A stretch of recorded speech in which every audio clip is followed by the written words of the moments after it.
জাপানের দাতা সংস্থা জাইকা বাংলাদেশের সম্পর্কের 40 বছর উদযাপন হতে যাচ্ছে। দীর্ঘ বন্ধুত্বের এই পথযাত্রায় জাইকা শুধু ঋণ সহায়তা নয়, কাজ করছে বাংলাদেশের সামাজিক উন্নয়নেও। রনি রায়হানের ক্যামেরায় মারুফ রনির রিপোর্ট।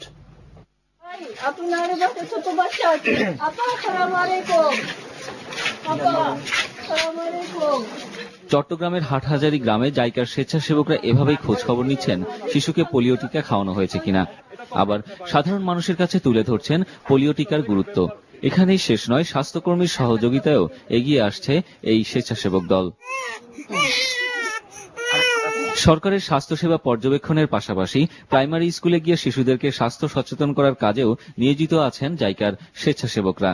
সচেতনতা ও কারিগরি সহায়তা নিয়ে দেশের প্রত্যন্ত অঞ্চলে মানুষের দ্বারে দ্বারে ছুটছে জাইকা। অগ্রগতি তো মোটামুটি ভালো, কিন্তু অবস্থা তো সব বলা যাবে না, কারণ পরিষ্কারভাবে টিকা দিয়ে নাই, সেই অবস্থাও আছে। আমি বাংলাদেশে পছন্দ করি। আমার অফিস রিকোয়েস্টতে আমি চিত্তরগ্রামে থাকেন। আমি সাধারণত 1 মাসের মধ্যে 2 বার প্রাইমারি স্কুলে যাই। তখন উপহার নিয়ে হেলথ অ্যাসিস্ট্যান্টের সাথে গিয়ে ক্লাস করি, যেমন হাত কিভাবে দিতে হবে এবং খাওয়ার আগে অবশ্যই সাবান দিয়ে হাত দিতে হবে। শিক্ষা পদ্ধতির গুণগত পরিবর্তন আনতেও কাজ করে যাচ্ছে এসব অভিজ্ঞ স্বেচ্ছাসেবক। শিশুদের শিক্ষাকে আনন্দময় করে তুলতে জাপানের শিক্ষা পদ্ধতির অভিজ্ঞতা বিনিময় করছেন তারা। এই কাজে দেশের বিভিন্ন প্রাইমারি শিক্ষক প্রশিক্ষণ ইনস্টিটিউটে 2 জন করে স্বেচ্ছাসেবক কাজ করে যাচ্ছে। মূলত স্কুলের শিক্ষার্থীদের আরো মনোযোগী করার পাশাপাশি সৃষ্টিশীল করার কৌশল নিয়েই প্রশিক্ষণার্থী শিক্ষকদের মাঝে তাদের অভিজ্ঞতা বিনিময় করছে এসব স্বেচ্ছাসেবক।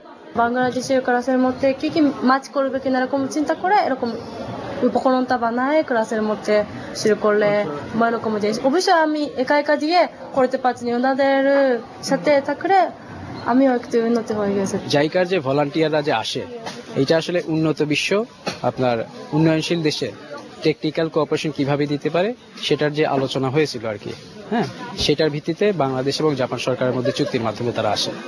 জাপানের সাথে বাংলাদেশের এই দীর্ঘ কূটনৈতিক সম্পর্ক আরো জোরদার করাই এই স্বেচ্ছাসেবকদের মূল কাজ বলে মনে করেন জাইকার সিনিয়র প্রতিনিধি ওকামুরা আকিও। তার মতে জাইকার এই স্বেচ্ছাসেবক দল তাদের নিরলস পরিশ্রমের মাধ্যমে বাংলাদেশের সাধারণ মানুষের আস্থা অর্জন করতে সক্ষম হয়েছে। We support from policy making level and to field level.